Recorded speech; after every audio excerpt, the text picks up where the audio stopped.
देखिए, आज हम लोग को पढ़ना है circular flow of income.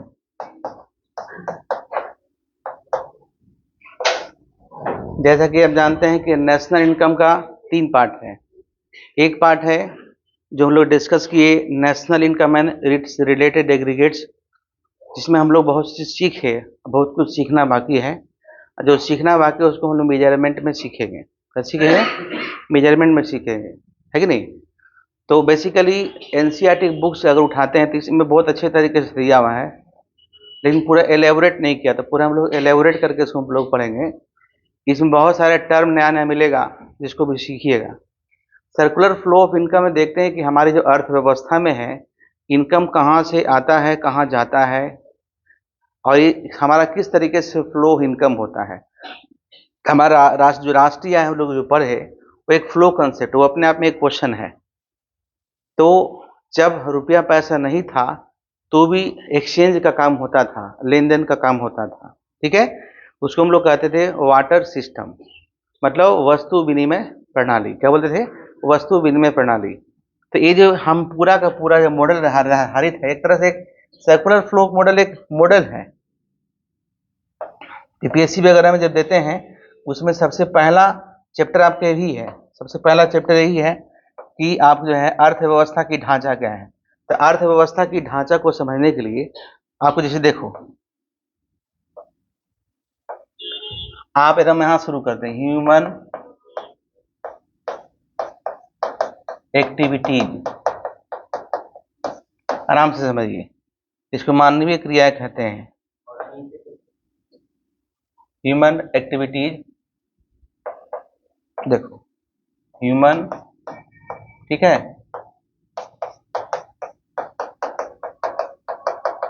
Activities, है ना। इसको हम लोग कहते हैं मानवीय क्रियाएं हिंदी में।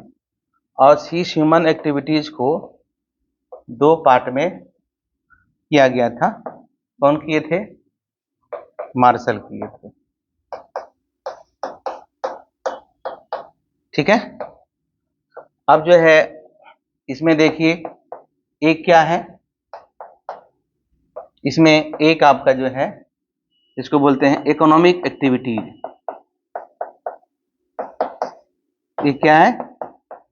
इकोनॉमिक एक्टिविटीज है। और दूसरा क्या है? नॉन इकोनॉमिक एक्टिविटीज, इसको हम लोग सोशल एक्टिविटीज भी कहते हैं, यानी सामाजिक क्रियाएं भी कहते हैं। तो आप पहले के क्लास में जानते हैं कि हमको इकोनॉमिक्स से ही पढ़ना है। क्या पढ़ना है? कि हम जो भी कुछ करते हैं, जो भी whatever thing is done by the human beings is known as human activities. And human activities के 2 पार्ट, एक है इकोनॉमिक एक्टिविटीज, जो अपने हम घर चलाने के लिए करते हैं, जो अपने लाइवलीहुड के लिए करते हैं, उसको बोलते हैं ह्यूमन इकोनॉमिक एक्टिविटीज। और हम एक काम करते हैं, मनुष्य काम करते हैं समाज सेवा के भाव से, आश्रम चलाना, है ना, गरीबों को खाना खिलाना, प्यासे को पानी पिलाना, ये सब है सोशल एक्टिविटी, है ना। या वाइफ के द्वारा हस्बैंड की सेवा करना, बहन के द्वारा भाई की सेवा करना। बहन अगर भाई की सेवा करती है तो कोई पैसा नहीं लेती है, लेकिन वही बहन अगर एक होटल की मालकिन है तो उसके लिए वो अच्छे पैसे चाहिए। कल बताए थे, there 2 parts of life, personal professional. तो हम लोग इकोनॉमिक्स में प्रोफेशनलिज्म की बातें करते हैं। फ्री वाला काम कोई नहीं होता है। फ्री वाला काम कहाँ होगा? समाज में। हम लोग यहाँ समाज के बारे में नहीं पढ़ रहे हैं, है ना। तो हम लोग जो इकोनॉमिक्स में पढ़ते हैं इकोनॉमिक एक्टिविटीज। तो पहला क्वेश्चन कि जो सर्कुलर फ्लो है, उसमें हम सिर्फ इकोनॉमिक एक्टिविटीज का ही अध्ययन करते हैं। क्वेश्चन तुम्हारा ऑब्जेक्टिव है, बन जाएगा, है ना, ऑब्जेक्टिव क्वेश्चन, कि हमारा जो है इकोनॉमिक्स में या नेशनल इनकम में हम इकोनॉमिक एक्टिविटीज का अध्ययन करते हैं। किसी भी चोरी से प्राप्त किया गया धन या किसी के द्वारा दान में दिया गया धन राष्ट्रीय आय में शामिल नहीं करते। इसे हम पढ़ चुके हैं, लेकिन अब क्लियर हो जाएगा पूरा कि राष्ट्रीय आय में सिर्फ हम शामिल करते हैं अर्नड इनकम, मतलब जो हम अपने पेशा से कमाए। अब पेशा कुछ भी हो सकता है, रिक्शा चलाना, दुकान चलाना, टीचिंग करना, डॉक्टर का काम करना, क्लिनिक चलाना, है ना, कुछ भी करना, लीगल तरीके से कोई भी इनकम प्राप्त है तो उसी इनकम को हम सिर्फ इकोनॉमिक्स में पढ़ते हैं। बाकी के भी पढ़ते हैं, उसका अलग वे है, लेकिन राष्ट्रीय आय में सिर्फ हम लोग क्या करते हैं, अर्नड इनकम को शामिल करते हैं।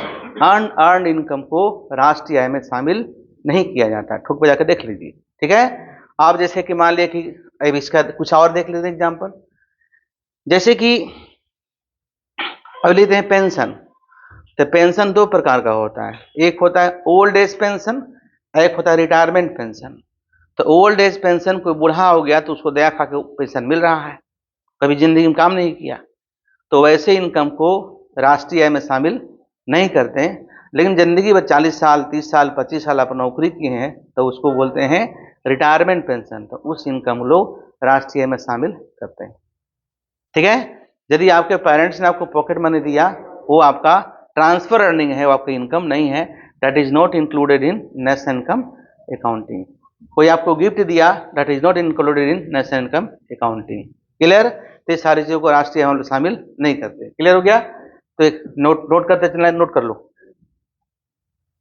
हम लोग इकोनॉमिक एक्टिविटीज, है ना, इसका 4 पार्ट होता है, बताएंगे अभी आपको।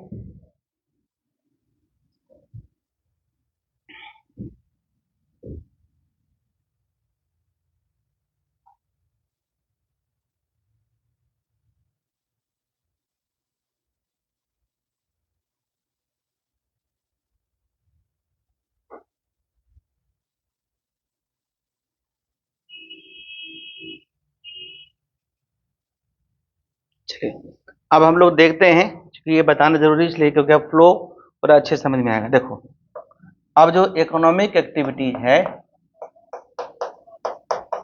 इकोनॉमिक एक्टिविटीज है,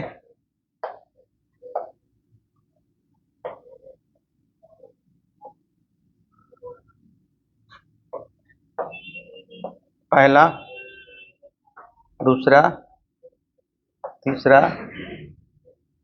चौथा, ठीक है, दिख रहा है। पहला क्या है, वैभव ठाकुर जी, पहला बोलो, तुम बोलो जी पहला, इधर से आप बोलिए। देखो सब आता है आपको, भूल गए हैं। पहला होता है कंजम्पशन, ठीक है। दूसरा है प्रोडक्शन, और तीसरा है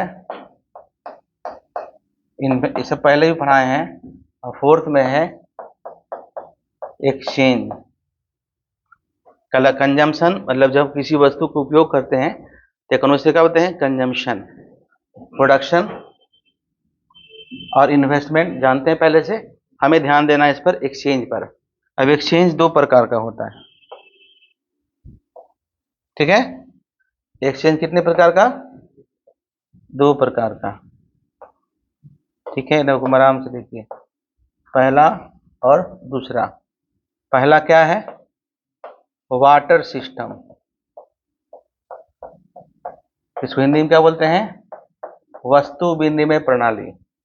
और दूसरा क्या है, मॉनेटरी सिस्टम, मुद्रा विनिमय प्रणाली। क्लियर।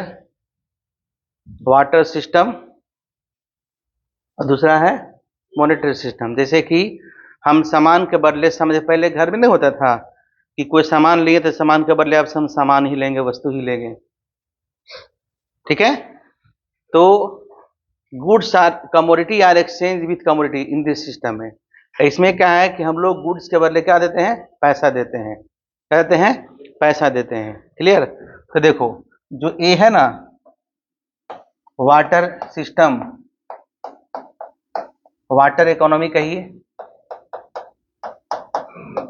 इसको जो है सी इकोनॉमी भी कहते हैं। क्या बोलते हैं, सी इकोनॉमी। ऑब्जेक्टिव क्वेश्चन, क्योंकि अब आपको ऑब्जेक्टिव क्वेश्चन बनाना ही है बिष्ठो, तो सी इकोनॉमी मतलब commodity are exchange with commodity. CC economy मतलब वाटर इकोनॉमी।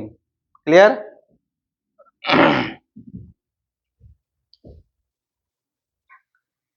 हो गया? चलिए अब हम लोग को जो पढ़ना है टॉपिक पर, उस टॉपिक पे हम लोग आते हैं, हम आराम से शुरू करते हैं।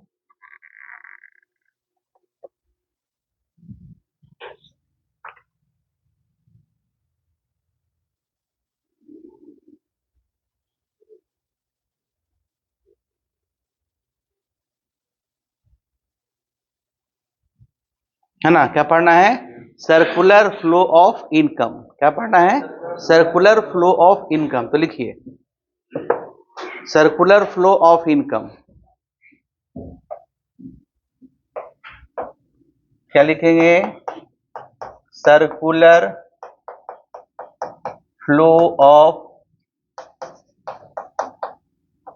Income. Circular flow of income. नीचे लिखिए मीनिंग। नीचे लिखिए मीनिंग। लिखिए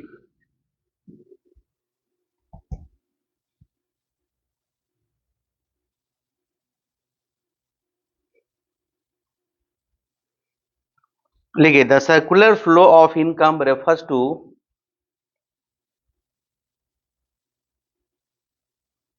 the circular flow of income refers to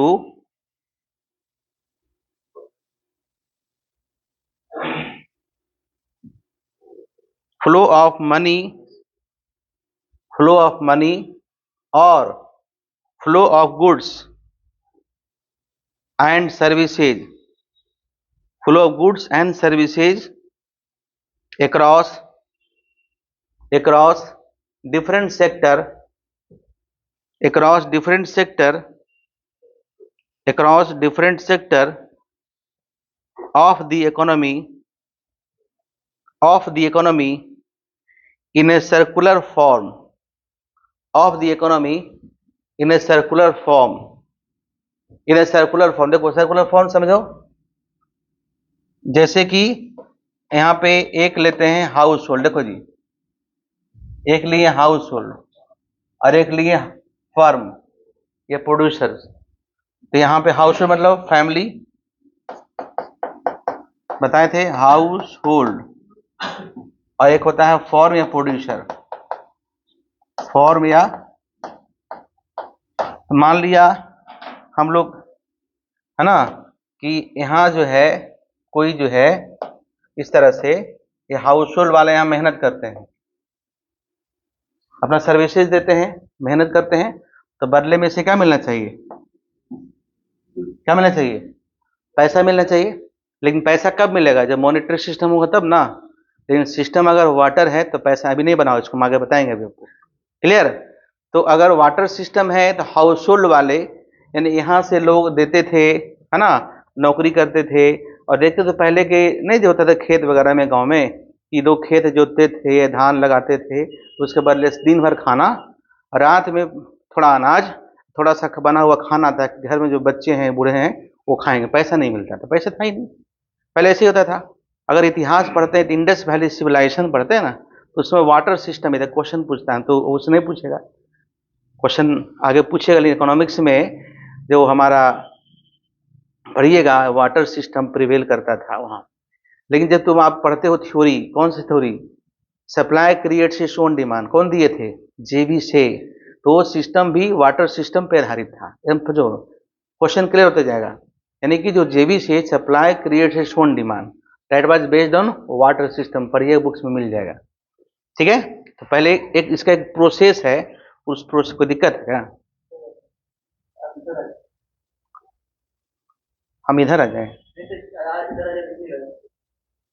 इधर तो दिक्कत नहीं है, कोई दिक्कत नहीं है। मेरी आवाज आ रही है ना? हाँ, सब कुछ दिखना जरूर है। हाँ, बोर्ड पे लिखा हुआ दिख रहा है, कोई दिक्कत नहीं है, बस बोर्ड दिखना चाहिए और मेरी आवाज पहुंचना चाहिए। जहां हम नहीं वहां मेरा आवाज पहुंच जा रहा है, कम बड़ी बात जरूर है। ठीक है?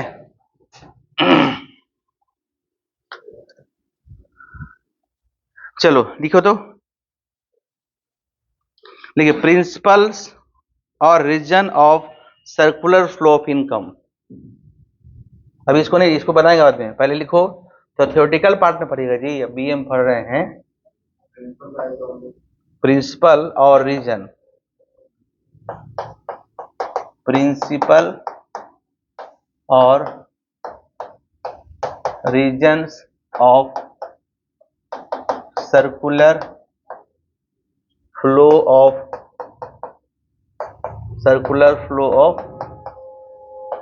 Income, circular flow of income. ठीक है, थोड़ा लिख लेंगे तो अच्छा सा नोट्स बन जाएगा आपका। जैसे 2 पॉइंट है, देखिए circular flow of income depends on 2 principles. Circular flow of income is based on 2 principle. एक मॉडल है ना, इकोनॉमिक्स में एक मॉडल है ना। तो मॉडल्स का कुछ प्रिंसिपल होते हैं ना, कुछ एजम्पशंस होते हैं ना। तो लिखिए पहला, in the process of exchange, इसलिए एक्सचेंज हम पहले बताए थे। In the process of exchange मतलब एक्सचेंज मतलब विनिमय में। In the process of exchange comma seller of the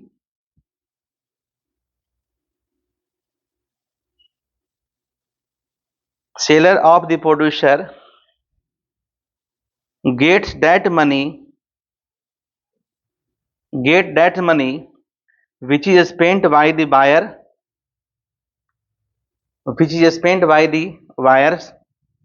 or consumer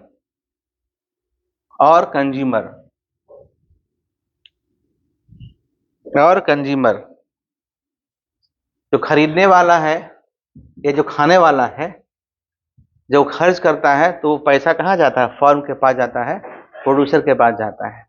ऐसे इकोनॉमिक्स में कहते हैं consumption of one individual is the income of another individual.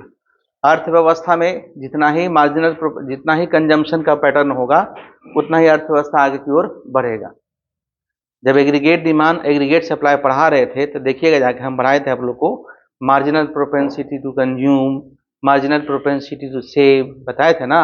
अब देखिए एक गरीब कंट्री है ना, तो उसका अगर इनकम बढ़ता है तो वहाँ की उसकी मार्जिनल प्रोपेंसिटी टू कंज्यूम अधिक होगी, क्योंकि आपको बताया थ्योरी में कि जब व्यक्ति का इनकम बढ़ता है तो शुरू में उसका कंजम्पशन अधिक होता है, खर्च अधिक होता है, तो उससे अर्थव्यवस्था के विकास ज़्यादा हो। अगर हमारे देश में 1% लोगों के पास, हमारा के यहाँ लगभग जो है 80% पैसा पड़ा हुआ है, अगर उसका इनकम बढ़ रही है तो कोई क्या हमको फायदा।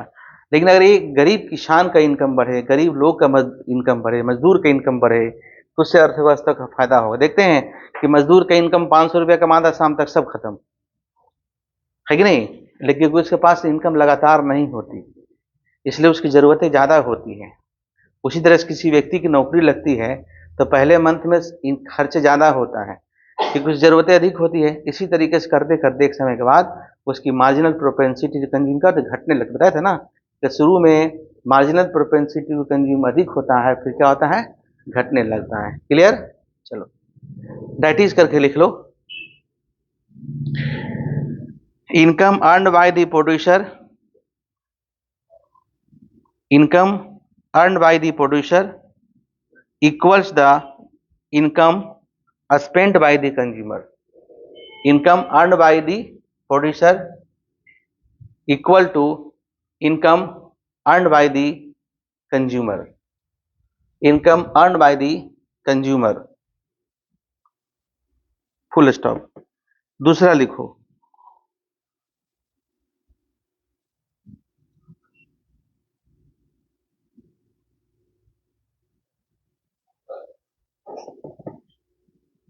देखिए goods and services flow from buyers to seller. Goods and services flow from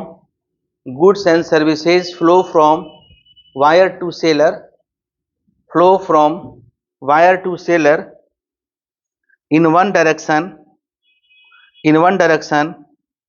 but money payment for these goods and services flow in opposite direction। फिर से देख लो, goods and services flow from wires to seller in one direction, but money payment for these goods and services flow in opposite direction. That is it flow from wires to sellers. That is it flow from wire to seller. It flow from wire to seller. From wire to sellers. ठीक है।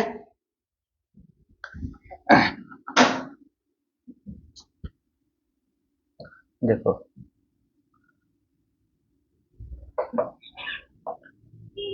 यहां देखिए circular flow दो प्रकार का होता है। पहले ऐसे लिखिए, दो है ना जी। एक लिखो रियल फ्लो, एक लिखिए रियल फ्लो, एक लिखिए मनी फ्लो। एक होता है रियल फ्लो, एक होता है मनी फ्लो। रियल फ्लो के नीचे लिखिए flow of goods and services, है ना। इसके नीचे लिखिए flow of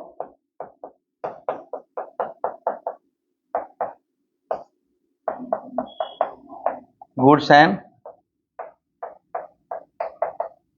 services, flow of goods and services. दूसरा में लिखिए flow of income, that is money. Flow of income, flow of income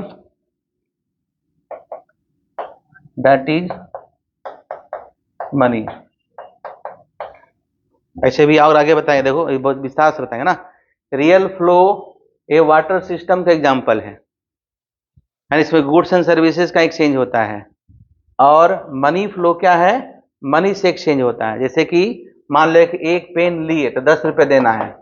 यहाँ पे है ना कि 2 किलो चावल इक्वल टू 3 किलो दाल या 5 किलो दाल, इस तरह से है ना।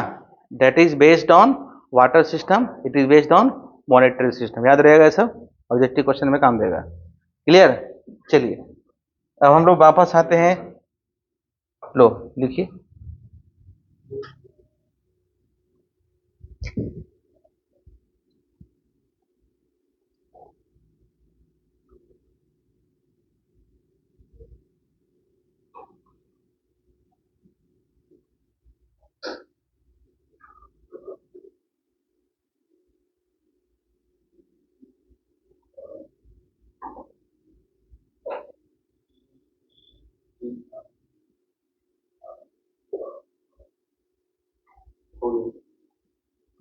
लिखिए,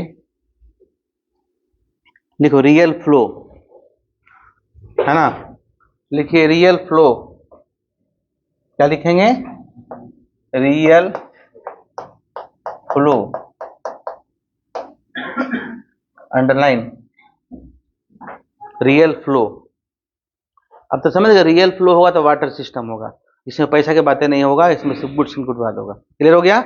लिख लो, लिख real flow. Real flow of income implies, real flow of income implies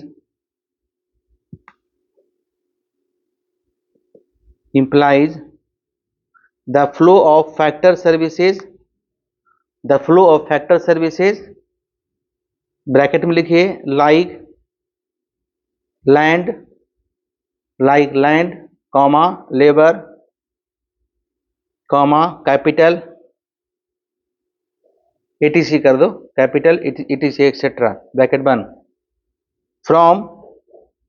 from household sector, to the producing sector, from household sector to the producing sector, and corresponding flow of goods and services, and corresponding flow of goods and services, and corresponding flow of goods and services and corresponding flow of goods and services from the producing sector to the household sector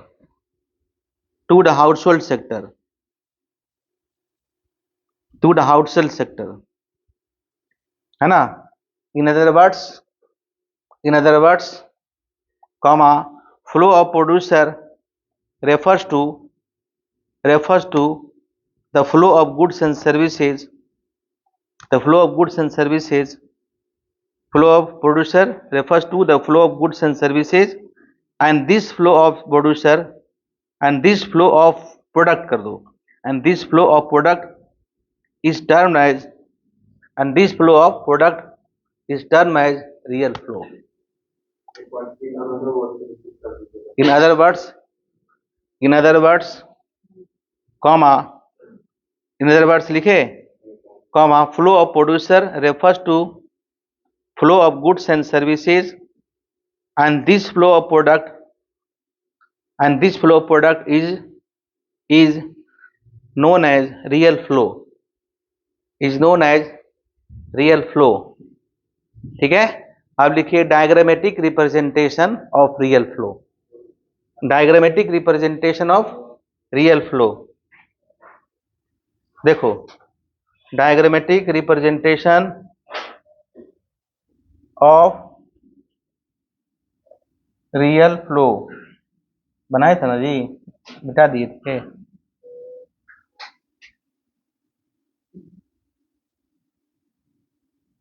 हाँ यहाँ देखिए flow है तो यहाँ क्या देख रहे हैं कि जो हाउस होल्ड है ना क्या देता है फैक्टर सर्विसेज मतलब लैंड क्या हो गया लेबर कैपिटल इंटरप्रेन्योर और ये बदले में क्या मिलता है इसको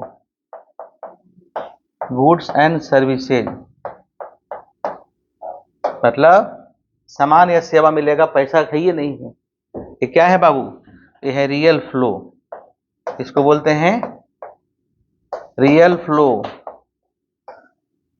एक ऐसा फ्लो जिसमें मनी एब्सेंट है क्या कहलाता है रियल फ्लो. ठीक है क्लियर. अब तो इस क्वेश्चन इससे ज्यादा क्वेश्चन नहीं पूछता है. इसके बाद आपका जितना भी क्वेश्चन है ऑब्जेक्टिव क्योंकि अब जो हम लोग पढ़ रहे हैं ना ऑब्जेक्टिव क्वेश्चन पूछेगा इससे. अब 20 क्वेश्चन में कहां से पूछेगा क्या पता. ठीक है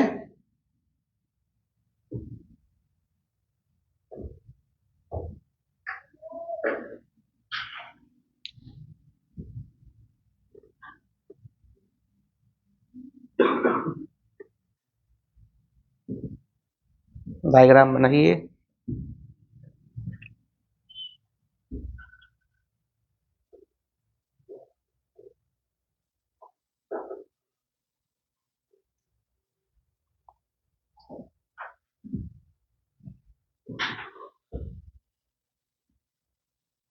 ठीक है अब लिखो मनी फ्लो.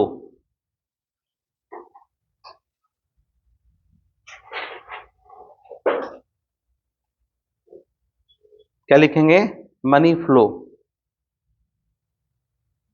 अंडरलाइन कीजिए. लिखिए flow of income refers to money flow. Flow of income refers to money flow. Full stop. Household gets income from commercial firms. Household gets income from commercial firms for their services. For their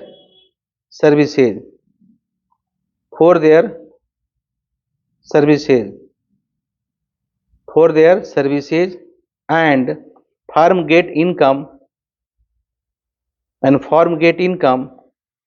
from household which they spend in attaining goods and services which they spend in attaining attending नहीं कर दो, which है ना, which they spend in getting goods and services कर दो, in getting goods and services.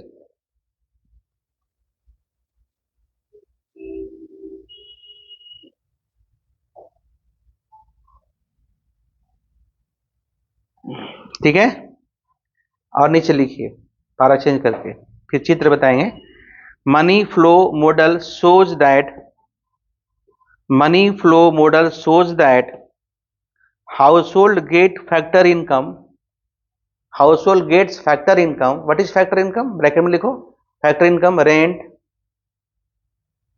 Plus wage, rent comma लिखो ना, rent comma wage comma interest and profit, and profit, and profit.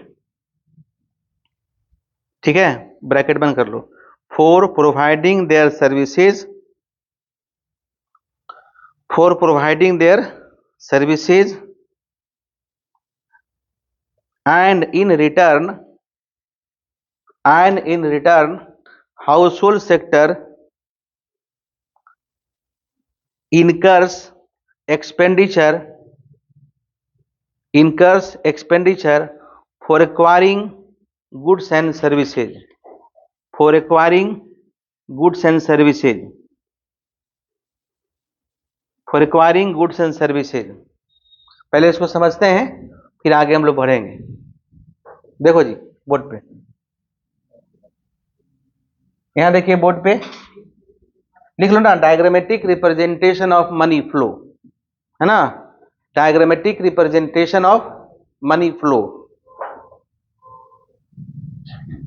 Board पे देखिए, देखो जी, एक तुम्हारा है, यहां तक तो जानते हैं,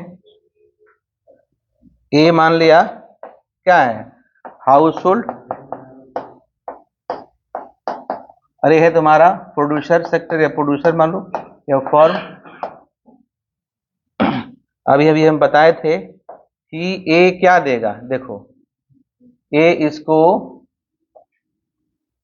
क्या देगा, फैक्टर सर्विसेज, मतलब लैंड, लेबर, कैपिटल और इंटरप्रीन्योर। ठीक है, और ये बदले में हमें क्या मिलेगा, देखो जी बदले में क्या मिलेगा, बदले में मिलेगा फैक्टर पेमेंट। क्या मिलेगा, फैक्टर पेमेंट। फैक्टर पेमेंट क्या मिलता है, रेंट, रेंट मिलेगा, वेजेज मिलेगा, इंटरेस्ट मिलेगा। अभी हम लोग बैंकिंग की बात नहीं कर रहे, बस रियल फ्लो समझ, मनी फ्लो समझ रहे हैं, वो अलग से बताएंगे। अब जो है ये पैसा कहाँ चला है, यहाँ काम किए, बदले में हमें पैसा मिला अलग अलग रूप में, है ना। अब फिर जो है ये कहाँ जाएगा, फिर यहाँ से उठ के यहाँ जाता है, काहेला, तो सामान खरीदने के लिए। ठीक है, उसके बाद इसको क्या मिलता है, ये क्या करता है, इसको हम लोग बोलते हैं कंजम्पशन एक्सपेंडिचर, एक्सपेंडिचर या consumption on goods and services कहते हैं, या स्पेंड गुड्स एंड सर्विसेज कहते हैं, या expenditure on goods and services कहते हैं। जब ये करेगा खर्च तो बदले में क्या मिलेगा, तब मिलेगा गुड्स एंड सर्विसेज। क्लियर। लेकिन इसलिए अभी इसमें हम लोग आगे बहुत सारे डायग्राम को देखेंगे, ये तो बेसिक बातें हैं कि आपको सर्कुलर फ्लो समझ में आया क्या होता है। सर्कुलर फ्लो में दो फ्लो होता है, एक रियल फ्लो समझ में आ गया होगा, और एक क्या होता है मनी फ्लो, वो भी क्लियर है। अब दोनों का चित्र भी हम लोग समझ चुके हैं, अब इसमें क्या क्या चीज हमें पढ़ना है उसको हम लोग डिस्कस कर लेते हैं। ठीक है, लिखो पहले इसको नोट कर लीजिए।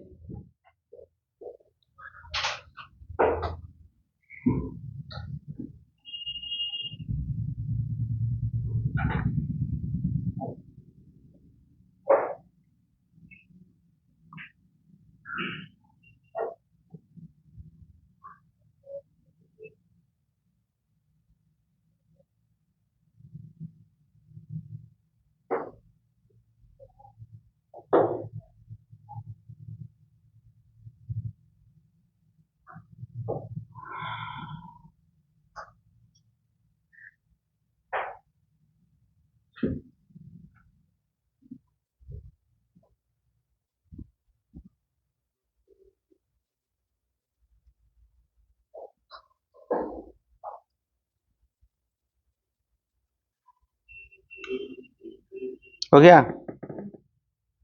अब लिखो circular flow of income in, एक रुको एक फ्लो चार्ट बना देते हैं। Circular flow of income in various sector, क्या हेडिंग देंगे जी? Circular flow of income in various sector, circular flow of income in various sector. तो इसको 3 बनाओ, एक होता है 2 सेक्टर, एक होता है 3 सेक्टर, एक होता है 4 सेक्टर। लिख लो, क्या लिखोगे? लिखो 2 सेक्टर मॉडल, 3 सेक्टर मॉडल और 4 sector model. 2 sector model, 3 sector model और 4 सेक्टर मॉडल। इसमें फिर 2 होगा। 2 सेक्टर में क्या क्या होगा जी? हाउस होल्ड होगा, है ना? देखो क्या होगा? हाउस होल्ड, और क्या होगा? फर्म। इसमें क्या होगा बोलो? हाँ, हाउस होल्ड, फर्म और government. House hold, firm, government लिख लेते हैं। हाउस होल्ड, फर्म और गवर्नमेंट लिखिए। House hold, firm and government.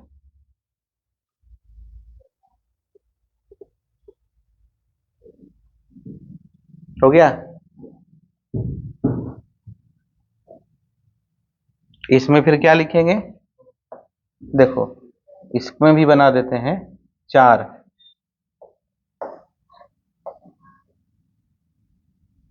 तो छोटा छोटा लेंगे, 1 2 3 4। देखो इसमें क्या होगा जी? हाउस होल्ड सेक्टर लिख लो, इसमें होगा फर्म, इसमें होगा गवर्नमेंट, इसमें हो जाएगा foreign sector.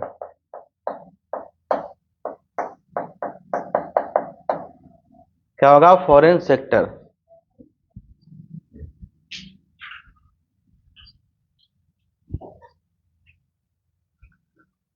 Foreign sector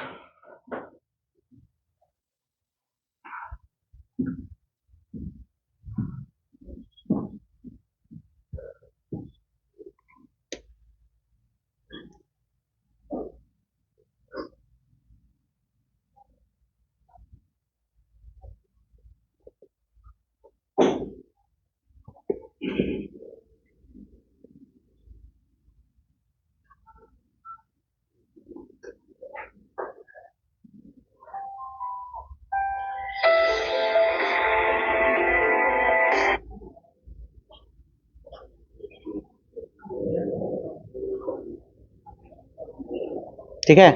clear हुआ? कोई दिक्कत? बेसिक समझ में आया? देखिए इसका एक पार्ट है, मैंने कहा था 2 क्लास में हम इसको अच्छे तरीके से करा देंगे। एक पार्ट में समझे, हो सकता है 3 क्लास लग जाए। तो कल हम लोग सिर्फ 2 सेक्टर, 3 सेक्टर और 4 सेक्टर डायग्रामेटिक रिप्रेजेंटेशन देखना है, तब आपको पीडीएफ मिलेगा। बेसिक आपका बन गया, और जो छूटा फूटा है उसका हम लिखा हुआ मिल जाएगा, आपको उसको चिंता नहीं करना है। जो ये मेथड है board teaching, the best method of teaching. PDF teaching is बकवास टीचिंग हमको लगता है नहीं समझे? ये हम तो पीडीएफ तुमको दे देंगे, वो पीडीएफ ही रह जाता है। अभी नहीं रिपोर्ट आया है कि 72% जो कोर्स खरीदा कोर्स से रह गया। अब हालांकि वीडियो रहेगा, जान रहे हैं, जो देखेगा वो घुमा घुमा के देखेगा, तो उससे कोई बेनिफिट होने वाला नहीं है। यदि आप अच्छे तरीके से पढ़ना चाहते हैं एकदम क्लासरूम में रख के पढ़ें। एनीवे